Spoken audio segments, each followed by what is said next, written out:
आमच्या डॉक्टर बाबासाहेब आंबेडकरांनी संविधान लिहिलं आणि त्या संविधानामध्ये कोणत्याही जाती पंथाचा समाजाचा कोणत्याही कुळाचा व्यक्ती असू द्या पण तो भारताचा नागरिक आणि वय वर्ष 18 पूर्ण झाले की त्याला एक अधिकार दिला आणि तो अधिकार म्हणजे शस्त्ररूपी मतदानाचा.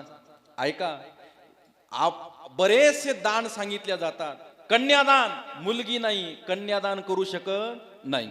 ऐका, रक्तदान, एखादा रोग आहे वजन कमी आहे रक्तदान करू शकत नाही. भूमिदान, भूमीच नाही दान कुठून करणार, नाही का. संपत्ती दान, संपत्तीच नाही दान कुठून करणार.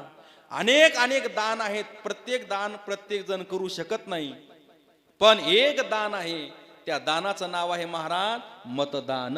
हा लोकशाहीचा उत्सव आहे महाराज, निवडणूक. म्हणून प्रत्येक भारतीय नागरिकांना